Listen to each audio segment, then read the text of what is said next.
Emma Raducanu did an advert for HSBC recently, which you may have missed. HSBC rewrote 3 classic fairy tales. Their book's called Fairer Tales, and it shows that women don't need men at all. With financial attitudes shaped as early as 5 years old, the new book challenges traditional gender stereotypes. The new book, called Fairer Tales, Princesses Doing It for Themselves, reimagines Cinderella, Sleeping Beauty, and Rapunzel as successful businesswomen. Prince Charming...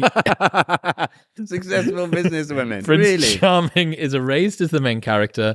Emma Raducanu read to them, "So in the end, the princesses didn't need a prince to save them. They set up their own businesses, saved their money, and then spent it very wisely. Maybe one day you'll buy a tower or set up your own shoe business."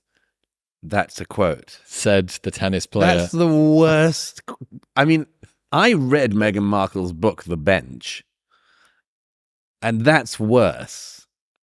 That's worse. Wow. Yeah. What an inspiring tale.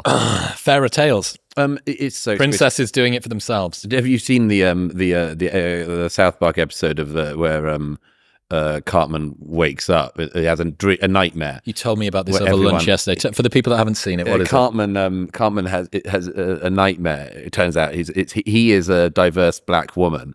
His character is recast, and all of his friends, Kenny and everyone else, are diverse female or transracial characters. And then Cartman wakes up from the nightmare. No.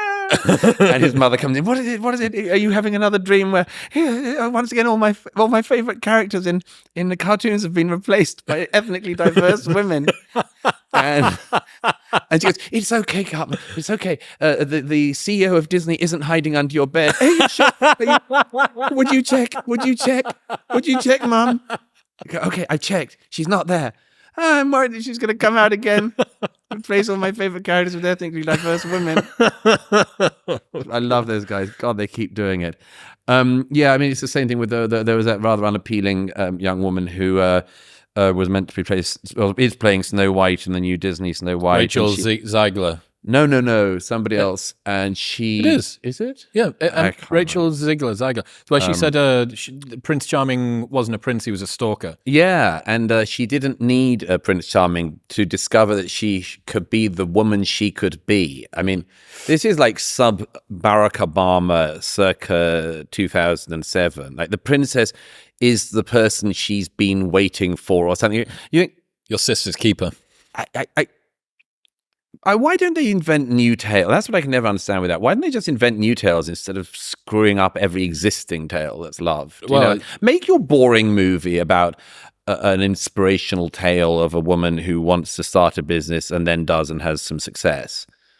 I mean, okay, make that into a film. Why do you have to go and ransack and pillage all of the storehouse of stories that people like? Brett Cooper's playing Snow White for Daily Wire. Did you see that announcement? What? You haven't seen this? Oh, no. Let me tell you. Jeremy Boring and Ben Shapiro are doing their own live-action remake of Snow White with Brett Cooper as Snow White. Because she's like West End trained, right? So she's supposedly a very well-trained actor who can sing, apparently. It's like the triple threat, podcast, act, sing. Right. And they announced it the other week. It's going to be coming out next year. God, I hope they'd slay Disney. There's a rumor that Disney has had to reshoot a ton of scenes, including all of the dwarf scenes, because originally the dwarves weren't dwarves. That's right. They were like a multiracial just group of different people. They were diverse ethnic women. It was the South thing again.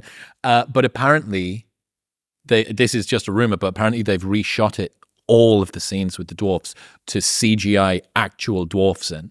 Oh, so they've gone full. Yeah, because I know that there was a revolt of the dwarves, which is something you don't hear every day. No, there was a revolt of the dwarves because, of course, dwarf actors who have their equity cards are annoyed because there's not many dead cert jobs. Yeah, you'd have presumed that there should have at least been 7. Yeah, absolutely. Plus a stunt actor, dwarf. Stunt one to do all 7 stunts. Well, you could have 14, I guess. It depends how demanding the acting. How much largesse you want to spread around the dwarf actor community. But the point is there actually was apparently a rebellion about this, because like, these are some of the few like dead cert roles we've got. Well, is this not the same, the people who didn't cast that, is that not the same group of people that would say we can only have a gay actor playing a gay man, and we can only have a black actor playing a black man, and we can only have people as such, I won't use the word. I mean, that, again, like, we haven't got time to go at the pace of these people. Acting is pretending to be other people. People will be shocked that most people who play Hamlet are not themselves members of the Danish royal family. Welcome to the world of make-believe. A charity shop in Swansea asked people not to donate sex toys. Barnardo's customers have been asked to refrain from donating used and unused marital aids, as they aren't quite the sort of toys we're looking for. When they say we want like your old books, your old toys, they didn't mean sex toys. Right. I think that's a perfectly good policy for a second-hand shop. Customers were reminded, caught rifling through the second-hand dildo bin. You don't. What have they got in here? No. Is there a dressing room? Yeah. Customers were also reminded that the branch had CCTV so that these items can be traced back to the original owners. Oh. According to that means that there's like a what's it called, that thing in Australia? A boomerang. That's the boomerang effect. You try and give your dildo away, and it keeps coming back to you. Then it's back on your doorstep the next morning. God damn it. Why can't I get rid of this thing? Throw it over the hedge. But it keeps landing in Bernardo's. And then they bring it back. It's a dildo that will never die. Yeah. Thank you for that story. That was beautiful. Well, I've got another one. Is there a lesson we can take from this? Oh, I think just be careful where you put your dildos, really, is the meta. There's the moral of the story. Yeah. Never leave your dildo in Bernardo's. Yeah, definitely not in the bargain bin. In other news, this episode is brought to you by Maui Nui Venison.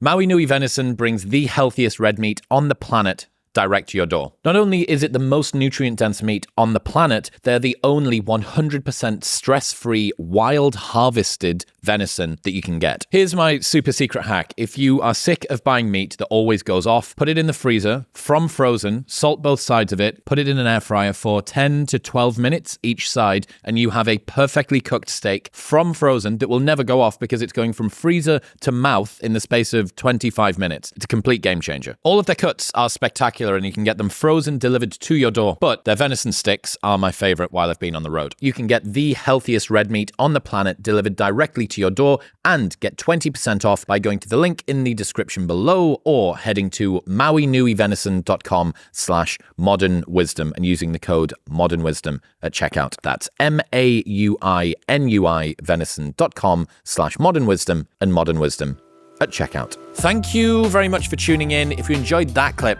with Douglas, you will love the 2-hour-long podcast episode, which you can watch right here. Go on.